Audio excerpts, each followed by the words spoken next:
नमस्कार। आज की तारीख है 4 मार्च 2012 रविवार, और आज के वीडियो का ये टॉपिक है कि राइट टू रिकॉल कैंपेन किस तरह से आगे बढ़ेगा। तो इसमें दो पार्ट है कैंपेन के, कि एक तो राइट टू रिकॉल के ड्राफ्ट गैजेट में छप जाए, उसके बाद देश की परिस्थिति कैसे सुधरेगी। ड्राफ्ट मैंने इस रेफरेंस में दिए हैं rahulmehta.com/301.htm। फिर से कहूँगा rahulmehta.com/301.htm।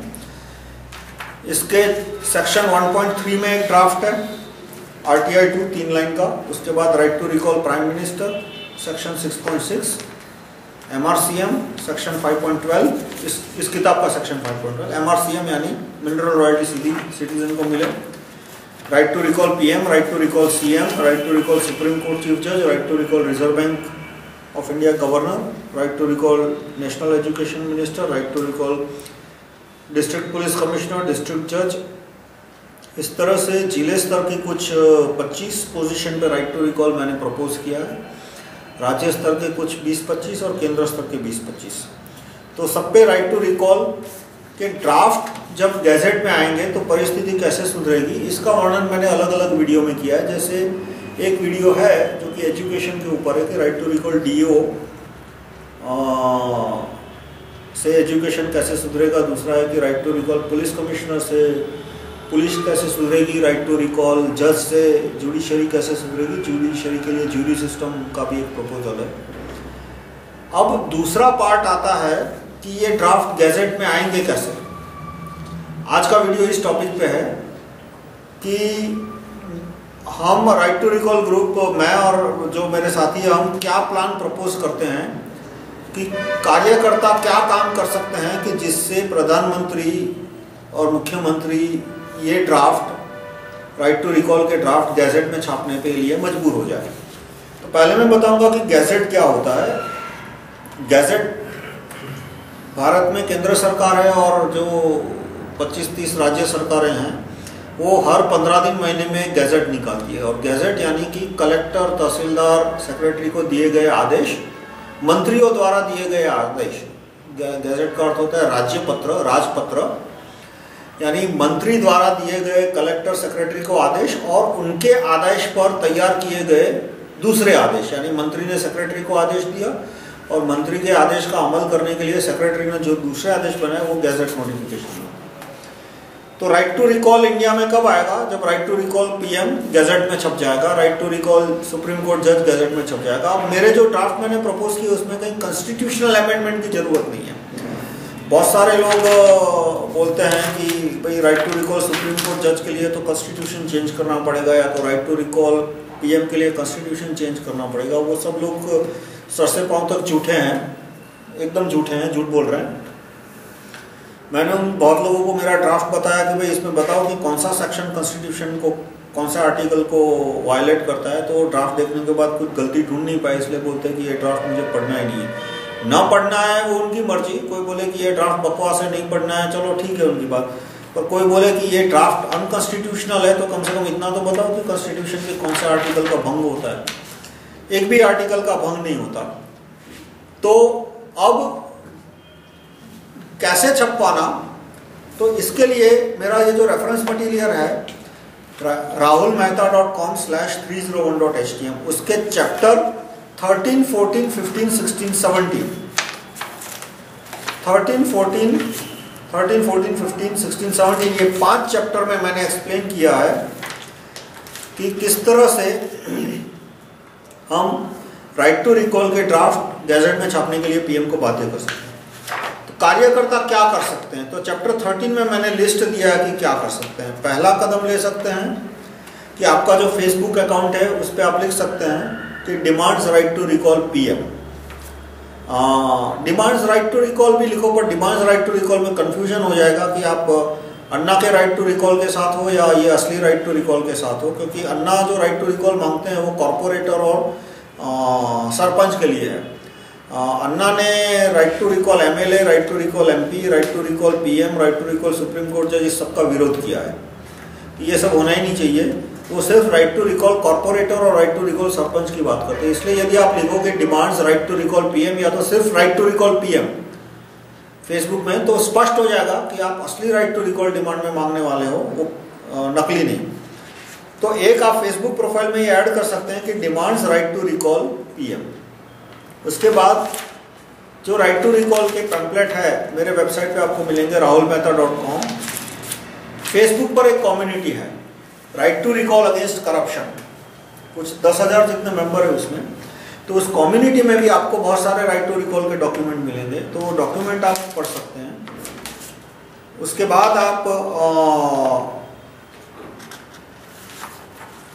वोटर लिस्ट लेकर, आपके एरिया का वोटर लिस्ट आपको इंटरनेट पे भी मिल जाएगा या तो किसी भी पॉलिटिकल पार्टी के ऑफिस से आपको वोटर लिस्ट मिल जाएगा। तो वोटर लिस्ट, यदि पूरा वोटर लिस्ट आप खरीदोगे तो 3-4 हज़ार का पड़ेगा, और यदि उसका पोर्शन खरीदोगे तो डिपेंड्स कितने पन्ने हैं। तो वोटर लिस्ट में से जो वोटर है उनको आप पैम्पलेट पहुंचा सकते हो या पोस्ट कार्ड लिख सकते हो। मैं सारे कार्यकर्ताओं से विनती करता हूं कि वो हफ्ते में कम से कम 2 पोस्ट कार्ड 10 पोस्ट कार्ड लिखें। क्यों? क्योंकि पोस्ट कार्ड टू सिटीजन ऐसा तरीका है कि जिसके जरिए आम आदमी जो कि महीने के सिर्फ 5 रुपये खर्च करना चाहता हो वो भी इस मूवमेंट में कंट्रीब्यूट कर सकता है। उसके बाद पैम्पलेट डिस्ट्रीब्यूट करना। पैम्पलेट जरूरी नहीं है कि 1000-10,000 ही करवाने हैं, आपको 10 पैम्पलेट डिस्ट्रीब्यूट करने हैं तो डाउनलोड करके 10 पैम्पलेट छाप के उसको डिस्ट्रीब्यूट कर सकते हो। तो ये लेवल 1 एक्टिविटी हुई। लेवल 1 एक्टिविटी है कि फेसबुक के प्रोफाइल में लिखना राइट टू रिकॉल पीएम, फिर लेटर टू सिटीजन, फिर pamphlet to citizen, postcard to citizen, pamphlet to citizen. और लेवल 1 एक्टिविटी में है कि आपके संपर्क में जितने पॉलिटिकल पार्टी के कार्यकर्ता है उनसे राइट टू रिकॉल के बारे में सवाल पूछना। फिर पॉलिटिकल पार्टी के कार्यकर्ता, सामान्य कार्यकर्ता हो या एमपी एमएलए हो, जो भी आपके सहज संपर्क में आते हैं उनसे पूछना कि भाई क्या आप राइट टू रिकॉल के ड्राफ्ट को मैनिफेस्टो में डाल सकते हैं। सिर्फ ऐसा मत पूछना कि आप राइट टू रिकॉल को सपोर्ट करते हो या नहीं। राइट टू रिकॉल में ड्राफ्ट इंपॉर्टेंट चीज है, क्योंकि बहुत सारे राइट टू रिकॉल के समर्थक हैं जो कि राइट टू रिकॉल का समर्थन करते हैं और ड्राफ्ट का विरोध करते हैं। जैसे कि शांति भूषण है, तो वो राइट टू रिकॉल के पिछले 40 साल से बहुत बड़े समर्थक रह चुके हैं, पर उन्होंने हमेशा ड्राफ्ट का विरोध किया कि राइट टू रिकॉल के ड्राफ्ट पे कोई चर्चा नहीं होनी चाहिए, कोई डिस्कशन नहीं होना चाहिए। वो लॉ मिनिस्टर थे, लेकिन उन्होंने भी राइट टू रिकॉल का ड्राफ्ट पार्लियामेंट में नहीं रखा। इसी तरह से नीतीश कुमार है, वो भी पिछले 35 साल से राइट टू रिकॉल का समर्थन करते हैं, लेकिन वो इतने साल एमएलए रहे, केंद्र सरकार में मिनिस्टर रहे, एमपी रहे, लेकिन आज तक उन्होंने राइट टू रिकॉल का ड्राफ्ट पार्लियामेंट में कभी पेश नहीं किया। सोमनाथ चटर्जी, वो भी पिछले 35-40 साल से राइट टू रिकॉल के बहुत बड़े समर्थक रह चुके हैं, लेकिन उन्होंने भी हमेशा ड्राफ्ट का विरोध किया कि पार्लियामेंट के अंदर राइट टू रिकॉल का ड्राफ्ट में नहीं आने दूंगा। तो जो भी राइट टू रिकॉल का समर्थक मिलता है, यदि वो बोलता है कि ड्राफ्ट पे कोई मुझे डिस्कशन नहीं चाहिए, ड्राफ्ट अगले जन्म में दूंगा, तो वो झूठा है, चोर है, मक्कार है। तो राइट टू रिकॉल का ड्राफ्ट देखने के बाद, पढ़ने के बाद आप तय कीजिए कि ये ड्राफ्ट आपको ठीक लगता है या नहीं। अंत में जो मेरा राइट टू रिकॉल मूवमेंट है उसमें सबसे इंपॉर्टेंट चीज़ है ड्राफ्ट को पढ़ना। यहाँ तक मैं कहता हूँ कि ड्राफ्ट के प्रचार के लिए समय ना मिले तो कोई बात नहीं, ड्राफ्ट को पढ़ना और समझना इंपॉर्टेंट है। प्रचार जब आपकी इच्छा हो तब करना। और जहाँ तक हो सके मैं लोगों को यही कहता हूँ कि जहाँ तक हो सके टाइम समझने में लगाओ। मान लो आपके पास सिर्फ 3 घंटे है, तो 3 घंटे समझने में लगा दो तो भी मुझे कोई एतराज नहीं है, भले प्रचार के लिए 0 टाइम मिले। या तो 2 घंटे समझने में प्रयत्न करो, 1 घंटा प्रचार।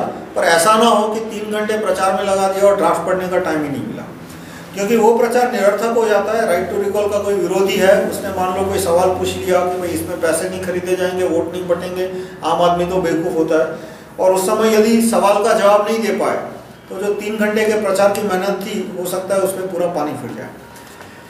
तो लेवल 1 एक्टिविटी में एक और आता है RTI 2 का ड्राफ्ट स्टडी करना। RTI 2 हमारी पहली प्रपोजल है, वो है सेक्शन 1.3 में rahulmehta.com/301.htm के सेक्शन 1.3 में सिर्फ 3 लाइन का कानून जो प्रपोज किया है। उसके बाद right to recall PM, right to recall CM, ये सारे ड्राफ्ट का स्टडी करना। और जो पोस्ट कार्ड लिखना है, पोस्ट कार्ड टू सिटीजन या पैम्पलेट टू सिटीजन भेजना है, वो किस तरह से कि आप किसी भी एरिया का वोटर लिस्ट ले आओ आपके एरिया का या पास के एरिया का, और उस वोटर लिस्ट में मान लो आपने तय किया कि हर हफ्ते 10 पोस्ट कार्ड भेजने हैं, तो पहला पेज है वो एट रैंडम सिलेक्ट करना है। मैं फिर से बताता हूँ कि पहला पेज जो आपका वो एक रैंडम सिलेक्ट करना है, उसके बाद वो पेज पे टिक कर दीजिए, उसके बाद जो सीरियल नंबर से आ रहे हैं उसके हिसाब से आप पोस्ट कार्ड भेजिए। वोटर लिस्ट के बिगिनिंग से शुरू मत करना, पहला पेज है वो आप रैंडमली सिलेक्ट करना। पहला पेज रैंडमली सिलेक्ट करने को क्यों बोलता हूँ कि मान लो आपके एरिया में 10-20 कार्यकर्ता इस तरह का प्रचार करते हैं और हर एक आदमी ने पहला पेज खोला, तो जो पहला आदमी है उसे 10 पैम्पलेट मिलेगा और जो आखिर में है उसको एक भी पैम्पलेट नहीं जाएगा। और फिर अब मैं कहूँ कि भाई कार्यकर्ता मिलके काम करें तो मिलने में उनको बेकार में कोऑर्डिनेशन में टाइम चला जाएगा। तो जितना हो सके उतना हम कोऑर्डिनेशन मीटिंग उसमें कम टाइम बिताते हैं।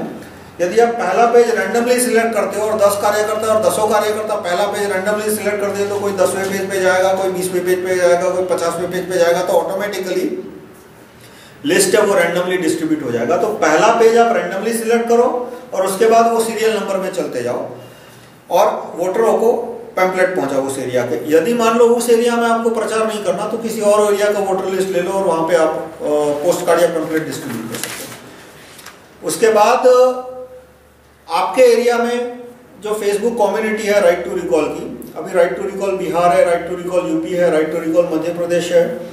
जो मेरा एक रफ प्रपोजल है कि हर एक लोकसभा कंस्टिट्यूएंसी की एक राइट टू रिकॉल कम्युनिटी हो जानी चाहिए और उसमें आप ज्वाइन कर लो आपके स्टेट की। यदि नहीं है तो मैं कहूँगा आप अपने स्टेट की कम्युनिटी शुरू कर दो, जैसे कि अभी तक राइट टू रिकॉल केरल नहीं शुरू हुआ। यदि आप केरल से हो तो right to recall Kerala Facebook community start करके इसको आप काम आगे बढ़ा सकते हो। उसके बाद लेवल 2 एक्टिविटी आती है। लेवल 2 यानी लेवल 1 एक्टिविटी क्या है कि जिसमें टाइम देना होगा हफ्ते के 4 घंटे और खर्चा होगा महीने के 100 रुपये से कम। खर्चा का मतलब डोनेशन नहीं है। एक बात मैं फिर से बताऊं कि राइट टू रिकॉल ग्रुप में सर से पांव तक कहीं डोनेशन नहीं है। यानी जब मैंने कहा कि इसका 100 रुपया खर्चा होगा, मैंने जब कहा 100 रुपये, तो ऐसा नहीं है कि आपको हर महीने मुझे 100 रुपया भेजना है या किसी ऑफिस पे 100 रुपया भेजना है। जो आपको ठीक लगे कि भाई मुझे 100 पैम्पलेट जेरोक्स कराने हैं या तो मुझे 3 महीने में एक बार पैम्पलेट ऑफसेट पे 1000 कॉपी छपवानी है, जो एक्टिविटी में आपको इंटरेस्ट लगे कि इससे राइट टू रिकॉल का प्रचार हो सकता है, उस एक्टिविटी में आप महीने के 100, 200, 500, 1000, लाख जितना खर्च करना हो कर सकते हो। और महीने के सिर्फ 5 रुपए खर्च करना हो तो भी कर सकते हो। महीने के 5 रुपए खर्च करना है तो आप सिर्फ महीने के 10 पोस्ट कार्ड लिखिए तो भी मेरे ख्याल से काफी है। अब लेवल 2 एक्टिविटी आती है जिसमें लेवल 1 एक्टिविटी में जो बताया उसमें हफ्ते के 4 घंटे और खर्चा महीने के 100 रुपए से कम। लेवल 2 एक्टिविटी में टाइम थोड़ा ज्यादा है, पैसा थोड़ा ज्यादा है, पर वो भी आपको जो रुचि लगे तभी करनी है और आपको राइट टू रिकॉल के कानून ठीक लगे तभी करनी है। लेवल 2 एक्टिविटी में फेसबुक में बड़े पैमाने पे प्रचार करना, ऑर्कुट पे, फेसबुक पे, अलग अलग साइट पे। दूसरा, आपके संपर्क में जितने भी MP MLA है सबको लेटर लिखना, PM को लेटर लिखना, CM को लेटर लिखना। लेटर क्या लिखना है कि राइट टू रिकॉल के कानून गैजेट में छापो। लेटर का फॉर्मेट मैंने इस किताब के chapter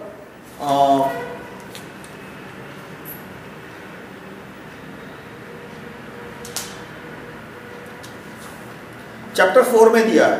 letter to PM, letter to CM, letter to mayor, letter to sarpanch और लेटर टू हाई कोर्ट जज और सुप्रीम कोर्ट जज। तो आप इनको लेटर लिख सकते हो कि भाई राइट टू रिकॉल और RTI 2 को गैजेट में छापा जाए। उसके बाद इंपॉर्टेंट काम आता है अखबार में एडवर्टाइजमेंट देना। अखबार में एडवर्टाइजमेंट थोड़ा खर्चा का काम है, महंगा काम है। तो इसमें आप इस तरह से कर सकते हो कि 10-15 कार्यकर्ता जो अखबार में एडवर्टाइजमेंट देना चाहते हैं वो एक छोटा सा ग्रुप बना के डिसाइड करें कि एडवर्टाइजमेंट देना है, खर्चा कितना आता है, खर्चे को कौन कितना कंट्रीब्यूट करेगा। लेकिन ड्राफ्ट आप सीधा अखबार के नाम पे बनाओ। ये बहुत इंपॉर्टेंट है कि ड्राफ्ट आपको राइट टू रिकॉल ग्रुप के नाम का नहीं बनाना है। राइट टू रिकॉल ग्रुप का तो कोई अकाउंट ही नहीं है। ड्राफ्ट मैं कहूँगा किसी और कार्यकर्ता के नाम का भी मत बनाओ। ड्राफ्ट सीधा एड एजेंसी के नाम का या सीधा अखबार के नाम का बने और सीधा वो एडवर्टाइजमेंट आ जाए। तो इस तरह से आप अखबार में एडवर्टाइजमेंट दे सकते हो। और लेवल 3 एक्टिविटी है, अच्छा लेवल 2 एक्टिविटी में एक और है गार्डन मीटिंग, कि हर शनिवार को या रविवार को किसी गार्डन में राइट टू रिकॉल की मीटिंग करना, जिसमें जो भी वहाँ लोग आते हैं उनके राइट टू रिकॉल को पर्चे देना और वो पर्चे पढ़ना और उनके राइट टू रिकॉल के बारे में जो क्वेश्चन हो वो क्वेश्चन के जवाब देना। लेवल 3 एक्टिविटी आती है इलेक्शन लड़ना। राइट टू रिकॉल के नाम पे इलेक्शन लड़ना मतलब कि आपके एरिया में कॉरपोरेशन, असेंबली, लोकसभा का इलेक्शन लड़ना, जिसमें आप राइट टू रिकॉल को मुद्दा बनाइए। मैं right to recall party register करने की कोशिश में हूँ, पर क्लरिकल काम इतना सारा है, 100 एफिडेविट लाने होते हैं, बहुत सारे फॉर्म भरने पड़ते हैं कि मुझे समय नहीं मिल पाया। राइट टू रिकॉल पार्टी बन जाएगी तब आप राइट टू रिकॉल पार्टी के उम्मीदवार की तरह खड़े हो सकते हैं, वरना तब तक आप एक इंडिपेंडेंट कैंडिडेट की तरह खड़े हो सकते हैं। और ब्रैकेट में लिख दीजिए right to recall group unregistered. Unregistered लिखते हो तो कोई लीगल लायबिलिटी नहीं होगी। और राइट टू रिकॉल का कानून का प्रचार करना है। अब कोई कहेगा कि भाई इलेक्शन जीतने के लिए तो मेरे पास करोड़ रुपए नहीं है, तो ऐसा है कि भाई इलेक्शन जीतने के लिए शायद करोड़ रुपए कम पड़े, पर इलेक्शन हारने के लिए 20-30 हज़ार बहुत होते हैं।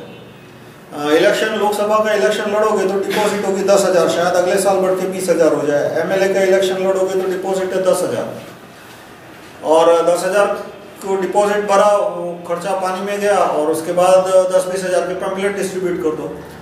तो इलेक्शन लड़ने का फायदा क्या है कि बात का कैसे जल्दी प्रचार होता है कि मान लो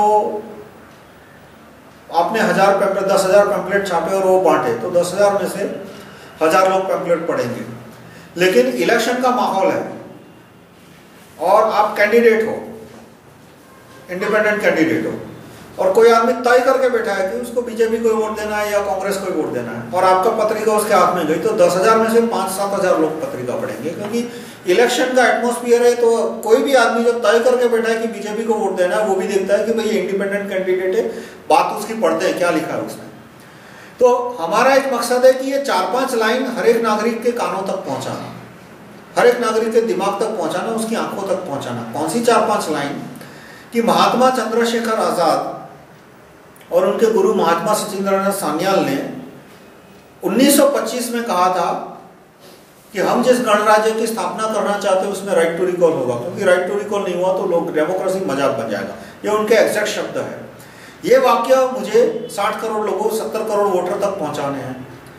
दूसरा वाक्य है कि भाई अमेरिका की पुलिस में भ्रष्टाचार कम क्यों है? क्योंकि वहां नागरिकों के पास right to recall police commissioner है। तीसरा कि अमेरिका में 90% केस के जजमेंट क्यों 7-8 दिन में आते हैं? क्योंकि वहां राइट टू रिकॉल जज है। और बड़े पैमाने पे गाय क्यों कटती है? क्योंकि यहाँ right to recall police commissioner नहीं है, राइट टू रिकॉल जज नहीं है। इसलिए जो आदमी गाय काट के पैसा कमाता है वो अपनी कमाई का 10-20% दे देता है पुलिस को और जज को, और वो उसे छोड़ देते हैं, सजा नहीं करते। तो ये जो की सेंटेंसेस है कि दूसरा कि राइट टू रिकॉल अमेरिका की बात नहीं है, भारत की बात है। हमारे शास्त्र सत्यार्थ प्रकाश में लिखा है, दयानंद सरस्वती ने जो 1870 में लिखा था सत्यार्थ प्रकाश, उसका 6ठा चैप्टर राजधर्म पॉलिटिक्स के ऊपर है। उसके पहले ही पेज पे दयानंद सरस्वती जी ने लिखा है कि राजा प्रजाधीन होना चाहिए, और राजा प्रजाधीन न हुआ तो जैसे मांसाहारी पशु छोटे पशु को खा जाते हैं, वैसे वो राजा अन्याय कुशल से दंड करके प्रजा को लूट लेगा, प्रजा कमजोर हो जाएगी, राज्य का नाश होगा, राष्ट्र का नाश होगा। तो ये सारी बातें हमें लोगों तक पहुंचानी है। तो लोगों तक पहुंचेगी कैसे? आपने पैम्पलेट पहुंचा दिया, लेकिन यदि वो पैम्पलेट पढ़ेगा तब पहुंचेगी। तो आप यदि इलेक्शन में कैंडिडेट बन के खड़े रहते हैं तो वो पैम्पलेट पढ़ने की प्रोबेबिलिटी सीधी 10 गुनी होगी। आप 10,000 पैम्पलेट बांटोगे तो 1,000 लोग पढ़ेंगे, और यदि आप इलेक्शन में कैंडिडेट की तरह खड़े हो तो वो 10,000 पैम्पलेट में से 5,000 लोग वो पैम्पलेट पढ़ेंगे, फिर भले वोट दे ना दे। देखो मैं फिर से कहूँगा, जब मैंने कहा कि राइट टू रिकॉल के मुद्दे पे इलेक्शन लड़ना है, तो मैं एक बात स्पष्ट कर दूंगा कि आपको राइट टू रिकॉल के मुद्दे पे इलेक्शन हारना है। मैं साफ कह दूँ, इलेक्शन जीतने की कोई पॉसिबिलिटी नहीं है। ये सोच माइंड में मत रखना, वरना आप अपने आप को बेवकूफ़ बनाओगे या मैं अपने आप को बेवकूफ़ बना रहूँगा कि इस मुद्दे पे आप इलेक्शन जीतोगे। क्योंकि इलेक्शन जीतने के लिए कम से कम 15-20% वोट चाहिए, और राइट टू रिकॉल को 5% वोट मिलेंगे, तब उससे पहले तो राइट टू रिकॉल का कानून गैजेट में छप जाएगा। ये एक ऐसा मुद्दा है जिसपे इलेक्शन लड़ने के लिए मुझे लोग चाहिए, इलेक्शन जीतने के लिए मुझे चाहिए भी नहीं। 2 वजह से नहीं चाहिए कि जो आदमी इलेक्शन जीतेंगे वो राइट टू रिकॉल के विरोधी हो जाएंगे, उसकी संभावना 99% है। तो 1977 में ये हुआ, जयप्रकाश ने राइट टू रिकॉल का नारा दिया, कार्यकर्ता आ गए, यहाँ राइट टू रिकॉल अच्छी चीज़ है, लोग भी आ गए वोट देने के लिए। जयप्रकाश नारायण को 370 एमपी भी दे दिए और इलेक्शन जीतने के बाद सारे एमपी ने राइट टू रिकॉल का विरोध करना शुरू कर दिया। 1977 से पहले Morarji Desai right to recall के समर्थक थे, Subramanian Swamy right to recall के समर्थक थे, लालू यादव, मुलायम यादव, नीतीश कुमार, रामविलास पासवान, शरद यादव, सब जयप्रकाश नारायण के चेले थे, वो राइट टू रिकॉल के समर्थक थे। यहाँ तक कि अडवाणी और वाजपेयी भी 1970 से पहले 77 से पहले राइट टू रिकॉल के समर्थक थे और एमपी बन गए, मिनिस्टर बन गए, सबने राइट टू रिकॉल का विरोध करना शुरू कर दिया। तो मैं मानता हूं कि राइट टू रिकॉल का कानून गैजेट में आएगा वो मास मूवमेंट से ही आएगा, इलेक्शन जीतने से नहीं आएगा। मैं ये नहीं कहता कि मुझे आप एमपी बना दो तो मैं राइट टू रिकॉल का कानून छपवा दूंगा, मैं अकेला एमपी बनूंगा तो बाकी 500 एमपी बात नहीं मानने वाले राइट टू रिकॉल की, तो कैसे छपवाऊंगा? फिर मैं आपको आके कहूंगा कि भाई देखो 500 लोग मेरी बात नहीं मान रहे, आप मुझे 304, 350, 400 एमपी दे दो, 400 एमपी दे दोगे तो मैं राइट टू रिकॉल का गैजेट इसमें छपवा दूंगा। तो एक तो ये 25 वर्षीय योजना हो गई, 5 वर्षीय नहीं, 400 एमपी लाना या 200 एमपी लाना, वो तो 40 साल का प्लान हो गया। और दूसरा पॉइंट ये है कि मान लो लोगों ने मुझे 400 एमपी दे भी दिए तो इलेक्शन के बाद वो 400 लोगों की नीयत में से 390 की नीयत बदल जाएगी, ये भी हो सकता है मेरी नीयत भी बदल जाए। तो इस तरह से आशा रखना कि अच्छे लोग पार्लियामेंट में जाएंगे और वो अच्छे लोग राइट टू रिकॉल का कानून लाएंगे, वो 1977 में फेल हो चुका, वो प्लान बोगस साबित हुआ और मैं भी इस प्लान में कोई भरोसा नहीं रखता। तो मैं आप कार्यकर्ताओं को क्यों विनती करता हूं कि आप राइट टू रिकॉल के मुद्दे पे चुनाव लड़ो ताकि राइट टू रिकॉल का बड़े पैमाने पे प्रचार हो। दूसरा, आप चुनाव लड़ोगे तो एडवांटेज क्या है कि आपकी पत्रिका आम नागरिक पढ़े ना पढ़े लेकिन बाकी पार्टी के कार्यकर्ता सारे पढ़ लेंगे। जब इंडिपेंडेंट की पत्रिका होती है या कांग्रेस की पत्रिका होती है, मान लो बीजेपी का कार्यकर्ता है तो कांग्रेस की पत्रिका पूरी कवर टू कवर पढ़ेगा, इंडिपेंडेंट की पत्रिका पूरी कवर टू कवर पढ़ेगा। क्यों? क्योंकि उसको पॉलिटिक्स में इंटरेस्ट है, इसलिए तो वो बीजेपी का कार्यकर्ता बना ना। इसी तरह से कांग्रेस का कार्यकर्ता है, उसके हाथ में कोई भी इंडिपेंडेंट की पैम्पलेट जाएगी, कोई भी बीजेपी की, कोई भी पार्टी की पैम्पलेट भी जाएगी, वो कवर टू कवर पूरी पढ़ लेगा। उसको इंटरेस्ट है, उसको थोड़ा समझ भी आता है, उसको थोड़ा उसमें उसकी पहुंच भी है। तो कार्यकर्ताओं, लेकिन आपकी कोई, आप मान लो कोई उल्टा सुल्टा एनजीओ खोल के बैठे हो या इलेक्शन नहीं लड़ रहे या बस ऐसे ही प्रचार कर रहे हो, तो पॉलिटिकल पार्टी के कार्यकर्ता आप में कोई रुचि नहीं दिखाएगा क्योंकि ठीक है, ये ऐसे तो बहुत लोग हैं, लड़ने की, इलेक्शन लड़ने की हिम्मत है इसमें, इलेक्शन लड़ने की हिम्मत हो तो हम सोचेंगे कि इसके एजेंडा पे काम करना है या नहीं। आप इलेक्शन लड़ोगे तो ऑटोमेटिकली लोग आपके एजेंडा को सीरियसनेस देना शुरू करेंगे। मैं अपना एक्सपीरियंस बताऊं कि मैं 1998 से मैंने राइट टू रिकॉल का प्रचार शुरू किया और मैंने इसी सोच से मैं इलेक्शन नहीं लड़ा कि भाई इलेक्शन लड़ूंगा तो पहले जीतने के चांसेस कम है, जीत भी गया तो मैं अकेला एमएलए एमपी बन के कैसे राइट टू रिकॉल का कानून लाऊंगा, बाकी लोग तो मानने नहीं वाले। और यदि मैं ये उम्मीद लगा के बैठूंगा कि मुझे 250-300 एमपी मिल जाएंगे तो वो तो 50 साल की बात हो गई। पर जब 2009 में मैं इलेक्शन लड़ा तब देखा कि मेरे कार्यकर्ताओं ने मुझे सीरियसली लेना शुरू किया, बाकी पार्टी के कार्यकर्ता जो अच्छे कार्यकर्ता थे उन्होंने भी इस एजेंडा को सीरियसली लिया। मुझे सीरियसली लिया ना लिया उससे कोई फर्क नहीं पड़ता, और उन्होंने पहली बार जब इलेक्शन लड़ा 2009 में और अखबार में एडवर्टाइजमेंट ने दी राइट टू रिकॉल की, तो कार्यकर्ताओं ने राइट टू रिकॉल को सीरियसली लेना पड़ा और उसका असर इतना पड़ा कि अन्ना जैसे अन्ना को भी राइट टू रिकॉल की झूठी तारीफ करनी पड़ी। वो राइट टू रिकॉल में बिल्कुल नहीं मानते, वो राइट टू रिकॉल मूवमेंट को तोड़ने की कोशिश कर रहे हैं, सर से पाओ तो अन्ना और जो छोटे अन्य हैं, तो उनको ऊपर कम से कम बोलना पड़ा। अडवाणी ने राइट टू रिकॉल का विरोध किया पर उनको मुंह से बोलना तो पड़ा कि राइट टू रिकॉल खराब चीज है, वरना वो राइट टू रिकॉल पर चुप्पी साध के बैठे थे। क्यों कार्यकर्ताओं को इन्फॉर्मेशन देने की भी दुनिया में राइट टू रिकॉल नाम की चीज है। तो जितने ज्यादा लोग इलेक्शन लड़ेंगे उसका प्रचार होगा। अब मैं अंत में आता हूं कि जो अलग अलग मेथड मैंने बताया कि राइट टू रिकॉल पे आंदोलन करना, राइट टू रिकॉल पे पैम्पलेट बांटना, राइट टू रिकॉल पे हो सके तो धरने देना। मैं अनशन में नहीं मानता, अनशन बकवास चीज होती है। अनशन ऐसा नहीं है कि मैं भूखा रहूंगा इसलिए कोई कानून पास कर देगा। हरिद्वार में एक साधु थे जो कि गंगा शुद्धि के लिए उन्होंने अनशन किया और कुछ 60-70 दिन बाद उनकी मृत्यु हो गई, तो मुख्यमंत्री को कोई फर्क नहीं पड़ा या प्रधानमंत्री को। और अनशन में आप ऐसी बात करोगे जिसमें मल्टीनेशनल कंपनियों का फायदा हो या अमीर आदमियों का फायदा हो, जैसे लोकपाल का कानून, वो मल्टीनेशनल कंपनियों को लोकपाल का कानून चाहिए, तो ऐसे अनशन में आपकी पब्लिसिटी होगी। लेकिन आप कोई दूसरे मुद्दे पर अनशन करो, जैसे काला धन वापस लाना है, तो क्या हुआ, 5000 पुलिस भेज के पिटाई करवा दी, पुलिस को आदेश दिया मनमोहन सिंह ने कि मंडप में आग लगा दो, और अंत में अनशन समाप्त हो गया। तो इस तरह से फिर भी अनशन से ये एडवांटेज होता है कि बात लाखों करोड़ों लोगों तक पहुंचती है। तो अनशन करना हो तो भी ठीक है, मैं अनशन को ज्यादा समर्थन नहीं देता। पर 3 एक्टिविटी जो मैंने कही मेन, कि फेसबुक पे इसका थोड़ा बहुत प्रचार करना है, इसके पैम्पलेट में बांटना, क्योंकि सिर्फ 5% लोगों के पास ही फेसबुक है, इंटरनेट है, और इलेक्शन में खड़े रहना। तो अब अंत में बात आती है कि मान लो 2 करोड़ लोगों ने या 100 करोड़ लोगों ने प्रधानमंत्री को पोस्ट कार्ड लिखा या कागज लिखा, तो क्या इससे प्रधानमंत्री विचलित होकर इसको गैजेट में छाप देंगे? दूसरा, मान लो 2 करोड़ लोगों ने अनशन रखा और 60-70 दिन बाद 2 करोड़ लोग मर भी गए अनशन की वजह से, तो क्या प्रधानमंत्री छाप देगा राइट टू रिकॉल को गैजेट में? तो मैं नहीं मानता वो राइट टू रिकॉल को गैजेट में छाप देंगे, इससे नहीं छापेंगे। तो किससे छापेंगे? यहां पे मेरी थियरी आती है महात्मा उधम सिंह की,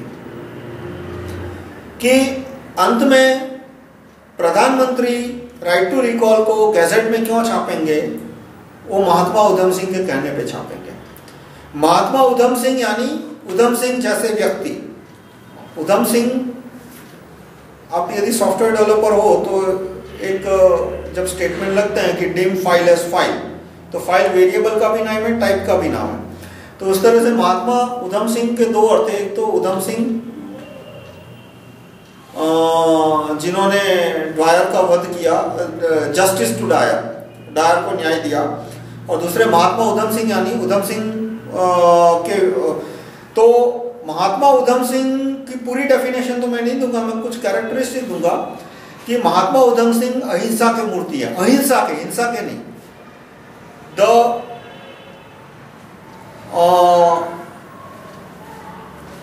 most non violent person in Indian history is Mahatma Udham Singh.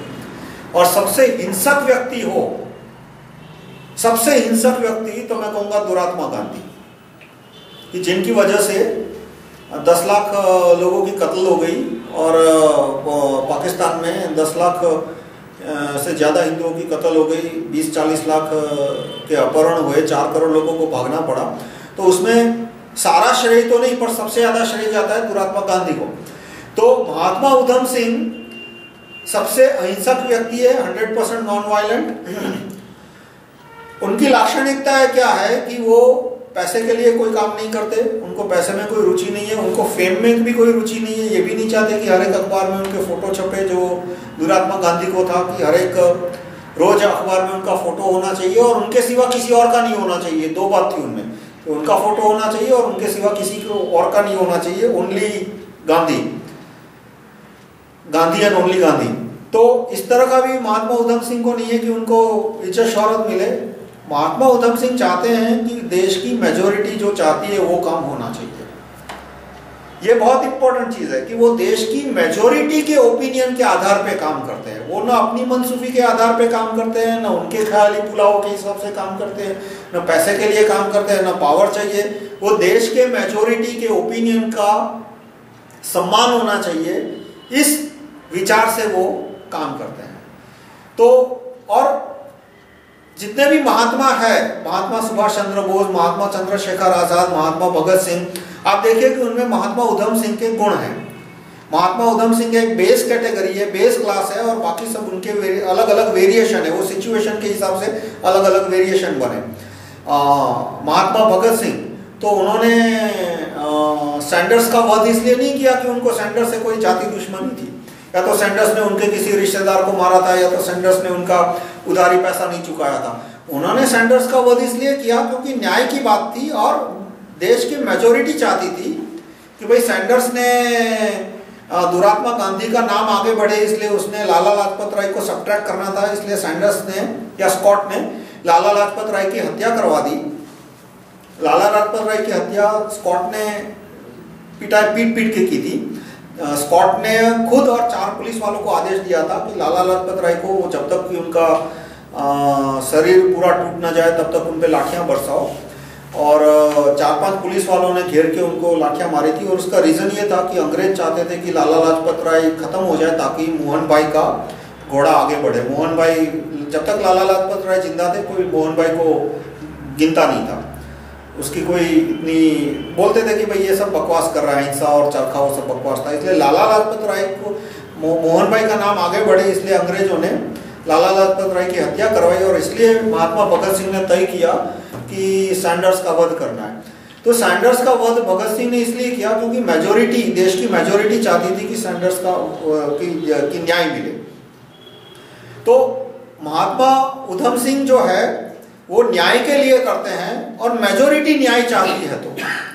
तो 2 चीज इंपॉर्टेंट है महात्मा उधम सिंह को एक्टिव करने के लिए कि मेजोरिटी महात्मा उधम सिंह से विनती करे कि भाई हम चाहते हैं कि ये राइट टू रिकॉल का कानून या ये आरटीआई 2 का कानून गैजेट में आए।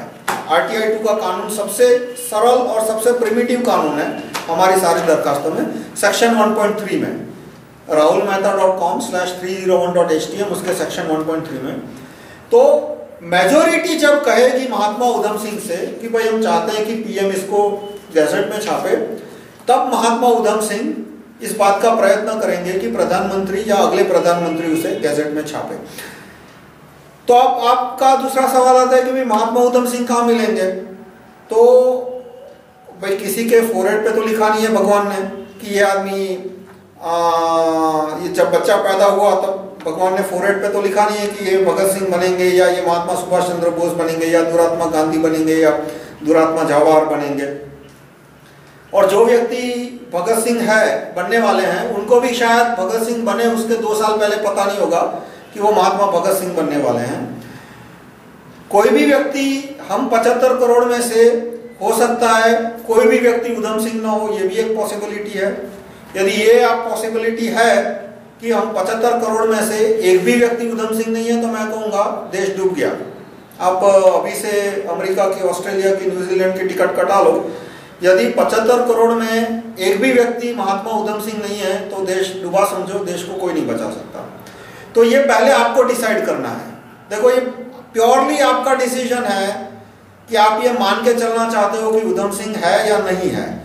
जैसे कि आपने डिसाइड किया कि आपको मान लो अहमदाबाद में घर लेना है, तो अब आपको डिसाइड करना है कि भाई अगले साल अहमदाबाद में अर्थक्वेक होगा या नहीं होगा। आपको लगता है कि अगले साल अहमदाबाद में अर्थक्वेक होने वाला है तो घर मत खरीदो, और आपको चांस लेना है कि अगले साल अर्थक्वेक नहीं होने वाला है तो घर खरीदो। तो वो तो आपका डिसीजन हुआ, उसमें तो मैं आपको बता नहीं सकता कि अगले साल अर्थक्वेक होगा या नहीं, कोई नहीं बता सकता, मैं नहीं बता सकता, क्या कोई नहीं बता सकता। तो 75 करोड़ वयस्क हिंदुस्तानी है या 120 करोड़ हिंदुस्तानी जो है उसमें महात्मा उधम सिंह है भी या नहीं, एक भी है या नहीं, वो मुझे नहीं पता। मैं मान के चलता हूं कि महात्मा उधम सिंह है। कौन है वो उसे भी नहीं पता, मुझे नहीं पता, आपको नहीं पता, क्या किसी को भी नहीं पता। जो महात्मा उधम सिंह है उसको भी नहीं पता कि वो 1-2 साल बाद महात्मा उधम सिंह बनने वाले हैं। तो बात महात्मा उधम सिंह तक कैसे पहुंचाओगे? तो एक ही तरीका है कि इस बात को आप 120 करोड़ लोगों तक पहुंचाइए, और उसमें से यदि कोई महात्मा उधम सिंह होगा तो बात उस तक पहुंच जाएगी, और उसके सिवा कोई तरीका नहीं है। देखो 120 करोड़ में से कोई भी आदमी महात्मा उधम सिंह हो सकते हैं। तो यदि आपको बात महात्मा उधम सिंह तक पहुंचानी है तो आपको 120 करोड़ तक पहुंचानी होगी, कोई शॉर्टकट नहीं है इसका। और यदि आप मान के चलते हो कि 120 करोड़ में से 1, 2, 10, 20, 50 हजार, 5000 महात्मा उधम सिंह है, तो आप जब उन तक बात पहुंचाओगे तो ऑटोमेटिकली बात महात्मा उधम सिंह तक पहुंच जाएगी। पर नेसेसरी कंडीशन क्या है कि महात्मा उधम सिंह, ऐसा नहीं है कि उन्होंने ये कानून देखा, उनको अच्छा लगा इसलिए वो उधम सिंह बन जाएंगे। उधम सिंह कब बने थे? जब वो उनको लगा कि मेजोरिटी चाहती है कि जस्टिस नहीं हो रहा और न्याय होना चाहिए। वो मेजोरिटी के कहने पे फिर मेजोरिटी ने उनको लेटर लिखा था, एफिडेविट दिया था, अंगूठा लगा के साइन करने की। ऐसे कोई प्रोसीजरल चक्कर की जरूरत नहीं है। उधम सिंह है वो कोई प्रोसीजरल चक्कर में नहीं पड़ने वाले कि चलो ओपिनियन पोल निकालो या तो एक आदमी से पूछने जाओ, उसका फॉर्म भरवाओ, उससे एप्लीकेशन मांगो। जब माहौल ऐसा होगा, जब माहौल के द्वारा उन्हें लगे कि भाई मेजोरिटी सचमुच चाहती है कि ये राइट टू रिकॉल कानून में गैजेट में आए और उसके बावजूद भी प्रधानमंत्री नहीं चाहते, तब वो तय करेगा कि भाई मुझे प्रधानमंत्री से एक बार बात करने का बात प्रधानमंत्री से कोशिश की जाए, प्रधानमंत्री को समझाने की कि भाई इसे गैजेट में छापो, ताकि वो नहीं तो कम से कम अगले प्रधानमंत्री उसे गैजेट में छाप दे। अब तो यदि आपको महात्मा उधम सिंह तक ये बात पहुंचानी है तो पहले तो 120 करोड़ लोगों तक या 75 करोड़ वोटर तक ये बात पहुंचानी पड़ेगी, और जब महात्मा उधम सिंह कन्विंस हो जाएंगे कि भाई 75 करोड़ में से 40-50 crore voter right to recall का कानून गैजेट में चाहते हैं, तब वो इस पे एक्शन लेंगे। अब जब तक महात्मा उधम सिंह को ऐसा लगा कि भाई ये तो 100-200 लोग या मुश्किल से 20-25-50 लाख लोग चाहते हैं, कोई देश की आम जनता इस बात को नहीं चाहती कि ये कानून गैजेट में आए, तब तक वो इस पे कोई खास ध्यान नहीं देंगे। दूसरा, महात्मा उधम सिंह एक इंटेलिजेंट व्यक्ति होते हैं, वो बहुत इंटेलिजेंट होते हैं तभी महात्मा उधम सिंह बनते हैं। जैसे कि आप भगत सिंह, सुभाष चंद्र बोस, सचिंद्रनाथ सान्याल, आप सबकी एकेडमिक करियर देख लीजिए, सबकी एकेडमिक करियर A+ थी। महात्मा बटुकेश्वर दत्त, यहां तक कि महात्मा चंद्रशेखर आजाद भी कम पढ़े थे क्योंकि वो बहुत ही गरीब परिवार में थे, पर उन्होंने विद्यापीठ में एडमिशन भी मिला था, विद्यापीठ में उनका परफॉर्मेंस भी अच्छा था। फिर उन्होंने लगा कि नहीं, मुझे देश की आज़ादी के लिए काम करनी है, और विद्यापीठ में ऐसा लगा कि विद्यापीठ में रहकर वो आज़ादी में काम नहीं कर सकते, इसलिए महात्मा चंद्रशेखर ने स्कूल छोड़ दिया, विद्यापीठ छोड़ी। पर उनका भी जब तक विद्यापीठ में थे तब तक एकेडमिक परफॉर्मेंस बहुत अच्छा था। वो बहुत ही इंटेलिजेंट लोग ही महात्मा उधम सिंह बनते हैं और वाइस वर्सा। तो ऐसा भी नहीं है कि आप कोई मीडिया का नाटक करोगे तो उससे उधम सिंह मान जाएगा कि हाँ भाई 100 करोड़ लोगों को ये कानून चाहिए। सचमुच होगा, सचमुच यदि करोड़ों की संख्या में लोग इस कानून को चाहेंगे कि ये कानून गैजेट में आए, तभी महात्मा उधम सिंह एग्री होंगे। और अब एंड में क्वेश्चन आता है कि महात्मा उधम सिंह पीएम को कहेंगे कि इससे गैजेट में छापो, तो क्या पीएम महात्मा उधम सिंह से मान जाएंगे? तो भाई अंग्रेज जैसे अंग्रेज अंत में गए तो महात्मा उधम सिंह की वजह से ही गए। मतलब अनेक लोग जब महात्मा उधम सिंह जैसे कुछ महात्मा उधम सिंह थे, वो महात्मा सुभाष चंद्र बोस बने, उन्होंने सेना बनाई, सैकड़ों अंग्रेजों की जान गई, नागालैंड पूरा उनके हाथ से निकल गया, और हिंदुस्तानी भी उनको जुड़ने की कोशिश करने लगे।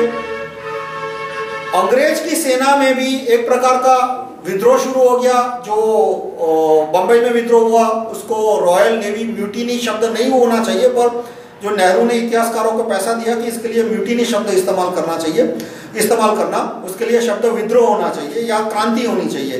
तो जो 1946 में नेवी की क्रांति हुई वो भी उधम सिंह प्रकार के लोगों ने की थी। और भगत सिंह और सचिंद्रनाथ सान्याल और महात्मा चंद्रशेखर आजाद के बारे में तो आप पढ़ ही चुके हो। मेरे कहने का पॉइंट यह है कि अंग्रेज जैसे अंग्रेज भी उधम सिंह की वजह से भाग गए। दुरात्मा गांधी का कोई असर नहीं पड़ा था, वो सब इतिहास वाले झूठ बोलते हैं, पेड हिस्टोरियन है। दुरात्मा गांधी तो रायट भी नहीं रुकवा पाए थे। ये कहते हैं ना कि दुरात्मा गांधी ने कलकत्ता जाके अनशन किया और वहां पे रायट रुक गए। वहां पुलिस ने 20,000 लोगों को अरेस्ट किया था। नेहरू का ऑर्डर था कि मारो सबको जो भी दंगे वगैरह करता है। तो 20,000 लोगों को तो ऑफिशियली अरेस्ट किया था, अरेस्ट किया होगा, यानी उनकी पुलिस स्टेशन में मारपीटाई भी की होगी, उन पे केस भी डाले होंगे। और 20,000 को ऑफिशियली अरेस्ट किया था तो कितने लोगों को अनऑफिशियली अरेस्ट करके भी पीटा होगा या बिना अरेस्ट किए भी पीटा होगा, तब कहीं जाके वहाँ रायट रुके थे। वरना मोहन भाई में इतनी ताकत थी कि वो रायट रुकवा दे, तो वो क्यों लाहौर, कराची और इस्लामाबाद नहीं गए, वहाँ उनके टुकड़े करके वापस भेज देते। इसलिए दुरात्मा गांधी से अंग्रेज भाग गए। भाई मैं बोलता हूँ दुरात्मा गांधी से चूहा भी नहीं भागता था, उनको देखते तो अंग्रेज क्या भागेंगे। अंग्रेज जो भागे थे वो उधम सिंह, महात्मा उधम सिंह जैसे लोगों से ही भागे थे। तो महात्मा उधम सिंह लोगों से पीएम जैसे लोग डरते हैं, उनकी बात मानते हैं। डरते ऐसा नहीं है, क्योंकि उधम सिंह किसी को डराना भी नहीं चाहते। महात्मा मुझसे शब्द थोड़ा गलत प्रयोग हो गया, मैंने कहा कि पीएम महात्मा उधम सिंह से डरते हैं, वो बात ठीक नहीं है। पीएम महात्मा उधम सिंह की बात को स्वीकार करते हैं, उनकी बात को सम्मान करते हैं, डरते नहीं है, क्योंकि महात्मा उधम सिंह खुद नहीं चाहते कि उनसे कोई डरे। तो जब महात्मा उधम सिंह पीएम से मिलेंगे और कहेंगे कि राइट टू रिकॉल का कानून गैजेट में छापो, तो वो या उसके बाद के पीएम इस कानून को गैजेट में छाप देंगे। तो कार्यकर्ताओं को क्या करना है, संक्षेप में मैं फिर से कहूं, कार्यकर्ताओं को लोगों को बोलना है कि राइट टू रिकॉल के ड्राफ्ट क्या है और इससे कैसे हिंदुस्तान सुधर सकता है। उसे और कार्यकर्ताओं को कहना है कि राइट टू रिकॉल का ड्राफ्ट क्या और कैसे उसके हिंदुस्तान की परिस्थिति सुधर सकती है, मल्टीनेशनल कंपनियों का दमन कर सकता है, मिशनरियों का प्रभाव कम हो सकता है, भारत की सेना मजबूत हो सकती है, बांग्लादेशियों को खदेड़ा जा सकता है। और दो चीज की राइट टू रिकॉल के बिना ये राइट टू रिकॉल का कानून नहीं आता है तो ये सारी चीजें असंभव है। आप यदि सोचते होगे कि किसी भगवान को पीएम बना दोगे और वो पीएम बिना राइट टू रिकॉल ये सारे प्रॉब्लम सॉल्व कर देगा तो ये पॉसिबल नहीं है। एक भगवान आके मतलब 1 करोड़ का गवर्नमेंट स्टाफ होता है, 50 लाख का पूरा स्टेट और सेंट्रल गवर्नमेंट मिला के 50 लाख से ज्यादा स्टाफ होता है। एक भगवान आके 50 लाख लोगों को ठीक से काम करवाएगा, वो पॉसिबल नहीं है। तो ये चीजें कार्यकर्ताओं को समझाना, लोगों को समझाना और उसके बाद लोगों से कहना कि भाई आप पीएम को, सीएम को, सारे एमपी एमएलए को कहो कि राइट टू रिकॉल के कानून गैजेट में छापे। उसके बाद कार्यकर्ताओं को कहना कि भाई आप भी ये काम करो और फिर लोगों से कहना कि आप महात्मा उधम सिंह से अपील करो कि आप पीएम से मिलके कहो कि वो राइट टू रिकॉल के कानून गैजेट में छापे। वो बहुत इंपॉर्टेंट है। आप पीएम को बोलोगे, आप कार्यकर्ताओं के बोलोगे, आप लोगों को बोलोगे, लेकिन आपने महात्मा उधम सिंह के नाम से यदि अपील नहीं की तो आपने 000 लगा दिए, आगे 1 लगाना भूल गए। आप जितने चाहे 0 लगा दो, ये उधम सिंह है वो 1 का काम करेगा। 1 के पीछे जितने ज्यादा 0 हो गए उतनी रकम की ताकत बढ़ेगी, लेकिन 000 लगाते आगे 1 लगाना भूल गए तो कोई नतीजा नहीं निकलेगा। तो अंत में आपको अपील करनी है कि हे महात्मा उधम सिंह, पीएम को समझाओ कि वो कानून गैजेट में डाले। और ये भी बता देता हूं कि महात्मा उधम सिंह तभी पीएम को मिलेंगे जब महात्मा उधम सिंह कन्विंस हो जाएंगे कि मेजोरिटी चाहती है कि ये कानून ड्राफ्ट कानून गैजेट में आए। और फिर आप बाकी कार्यकर्ताओं को कहो कि वो भी महात्मा उधम सिंह को अपील करें। और महात्मा उधम सिंह कहाँ है वो कोई बता नहीं सकता, मुझे भी नहीं पता। ये आपको तय करना है कि जो देश में 120 करोड़ लोग हैं उसमें महात्मा उधम सिंह है या नहीं।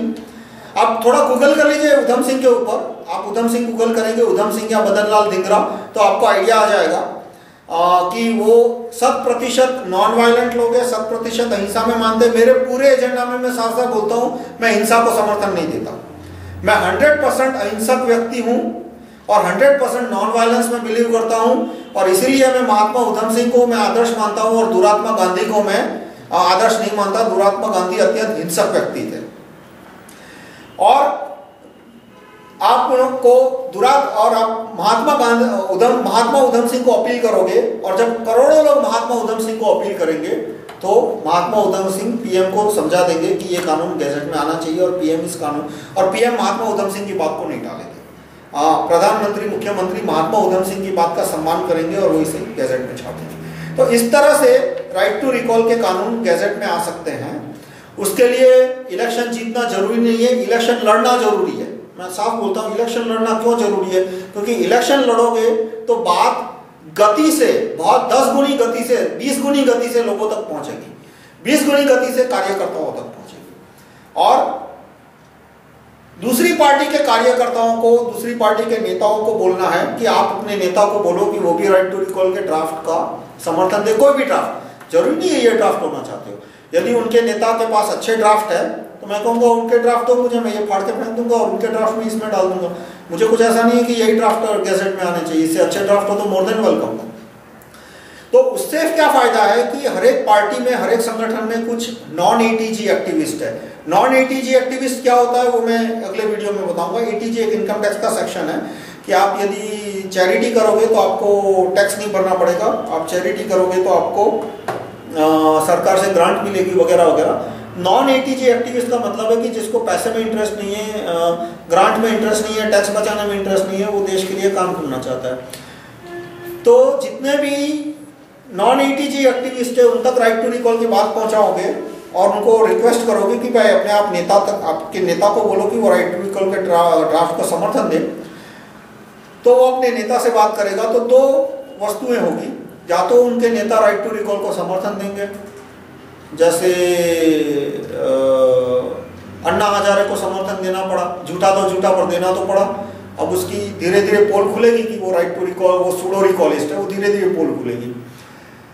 और या तो विरोध करेंगे, जैसे अडवाणी को विरोध करना पड़ा, प्रणब मुखर्जी को विरोध करना पड़ा, सुब्रमण्यम स्वामी को विरोध करना पड़ा। तो जो विरोध करेंगे उनकी पोल खुलेगी कि भाई ये आदमी कैसे हैं, कि पावर टू पीपल की बात कर रहे हैं और जब पावर टू पीपल का एजेंडा लेके गए तो गोल गोल बात करने लगे। मतलब राइट टू रिकॉल की बात अच्छे कार्यकर्ता को अच्छी लगेगी। जब अच्छा कार्यकर्ता इस बात को नेता को लेके जाएगा तो या तो नेता को मजबूर होकर इसको समर्थन देना पड़ेगा या तो उस नेता की पोल खुल जाएगी। तो पोल खुल जाएगी तो अच्छा है, वो जो अच्छा कार्यकर्ता है वो अपने नेता को दरकिनारा कर देगा और वो राइट टू रिकॉल का एजेंडा प्रचार शुरू कर देगा। मेरे ग्रुप में आना ऐसा जरूरी नहीं है, इनफैक्ट मेरा कोई ग्रुप है भी नहीं इस तरह से। इसमें हर एक कार्यकर्ता स्वतंत्र रूप से राइट टू रिकॉल का प्रचार करता है और उससे जैसे जैसे नेताओं के पास अच्छे कार्यकर्ताओं की कमी होती जाएगी और उसमें गलती उसकी है। देखो आज सुब्रमण्यम स्वामी ने जब बोलना पड़ा उनको कि राइट टू रिकॉल बकवास है तो काफी कार्यकर्ताओं की नजर में सुब्रमण्यम स्वामी बदनाम हो गए और मैं कहूंगा कि गलती मेरी नहीं है, उनकी है। उन्होंने राइट टू रिकॉल को समर्थन दिया होता तो बहुत सारे लोगों की नजर में वो हीरो बन जाते। उन्होंने राइट टू रिकॉल बकवास है ऐसा स्टेटमेंट दिया तो जो राइट टू रिकॉल में मानने वाले हैं उन्होंने बोला सुब्रमण्यम स्वामी बकवास है, तो वो उनकी गलती हुई। इस तो काफी अच्छे कार्यकर्ता सुब्रमण्यम स्वामी के साइड से खिसक गए। इसी तरह से अडवाणी का, वो आरएसएस के बहुत सारे कार्यकर्ता अडवाणी से, ऐसा नहीं है कि मेरे कहने से दूर हुए, आरएसएस के 95% लोगों को राइट टू रिकॉल के कानून अच्छे लगे और उन्होंने जब अपनी पार्टियों को, नेताओं को बोला कि भाई राइट टू रिकॉल होना चाहिए और उन्होंने मना किया कि नहीं राइट टू रिकॉल का विरोध करो, तो बहुत सारे लोग उनसे दूर हो गए। तो इस तरह से जो बुरे नेता है, जो राइट टू रिकॉल के विरोधी है, उनकी ताकत दिन ब दिन कम होती जाएगी। कैसे कि बुरे नेता की ताकत, आज बुरे नेता इतने ताकतवर क्यों है? इसलिए नहीं क्योंकि सिर्फ उनके पास पैसा है या तो उनके पास पावर है। बहुत सारे अच्छे लोग ये मानते हैं कि उनके नेता भगवान है। बहुत सारे अच्छे कार्यकर्ता ये मानते हैं कि उनके नेता सचमुच भगवान है, उनके नेता सचमुच देशभक्त है, उनके नेता सचमुच आम आदमी का भलाई चाहते हैं। जब वो कन्विंस हो जाएंगे कि उनके नेता आम आदमी की भलाई नहीं चाहते तो ऐसे अच्छे कार्यकर्ता दूर हो जाएंगे। तो जो नेता है उसको, जो पैसा खाने वाले कार्यकर्ता है उस पर डिपेंडेंस उसकी बढ़ जाएगी और इससे वो अपने आप कमजोर हो जाएगा। तो ये भी एक इंपॉर्टेंट चीज है कि सारे पार्टी के कार्यकर्ताओं को बोला जाए कि भाई आप अपने नेता को बोलो कि वो राइट टू रिकॉल को समर्थन दें। तो बस यहाँ मेरी बात समाप्त होती है। मैं समरी करता हूँ कि आपको क्या करना है। राइट टू रिकॉल के मुद्दे पे चुनाव लड़ना है, फेसबुक में लिखना है demands right to recall PM, लोगों और कार्यकर्ताओं को बताना है कि राइट टू, अपने नेता को बोलो कि राइट टू रिकॉल के ड्राफ्ट को समर्थन दे या कम से कम विरोध करे पब्लिक में कि भाई मैं इस ड्राफ्ट का विरोध करता हूं। और लोगों को कहना है कि वो पीएम को लेटर लिखे और उधम सिंह को अपील करें, महात्मा उधम सिंह को अपील करें कि हे महात्मा उधम सिंह, आप पीएम को समझाओ कि वो इस ड्राफ्ट राइट टू रिकॉल को गैजेट में छापे। और एक बात ध्यान में रहे कि उधम सिंह तभी पीएम से बात करेंगे जब उधम सिंह खुद 100% कन्विंस हो चुके होंगे कि मेजोरिटी, देश की मेजोरिटी यानी 40-50 करोड़ से ज्यादा मतदाता, 75 करोड़ में से 40-50 करोड़ से ज्यादा मतदाता ने पीएम को बोला है कि राइट टू रिकॉल का ड्राफ्ट गैजेट में आना चाहिए। तो इस तरह से राइट टू रिकॉल का प्रचार हो सकता है। इसी तरह से हम राइट टू रिकॉल का प्रचार कर रहे हैं। मैंने 1998 में प्रचार शुरू किया। जहाँ तक मेरा अंदाज है पूरे इंडिया में अभी कुछ 700-800 कार्यकर्ता है जो कि हफ्ते में कम से कम 4 घंटा दे रहे हैं प्रचार का। और वो पैम्पलेट भी छपवाते हैं, जेरोक्स भी कराते हैं, डिस्ट्रीब्यूट भी करते हैं और कुछ लोग अखबार में भी एडवर्टाइज देने को तैयार हुए। मैंने अब तक 15 एडवर्टाइज दिए हैं, कुछ और भी लोग तैयार हो रहे हैं कि अखबार में एडवर्टाइज देंगे। फिलहाल मैं एक ही इलेक्शन लड़ा हूँ, पर और लोग इलेक्शन लड़ने को तैयार हो रहे हैं कि हम भी राइट टू रिकॉल के मुद्दे पे इलेक्शन लड़ेंगे। पर अभी इलेक्शन लड़ने वाला अनफॉर्चुनेटली मैं एक ही हूँ, पर और लोग आएंगे। और इसी तरह से हम प्रचार कर रहे हैं और हम आपको रिक्वेस्ट करते हैं कि आप भी इसी तरह से प्रचार करो। इसमें कोई डोनेशन नहीं लेना है, कोई मेंबरशिप फॉर्म नहीं भरवाना है, कुछ नहीं है। ये कानून का अध्ययन करके इस कानून का प्रचार करना है। धन्यवाद।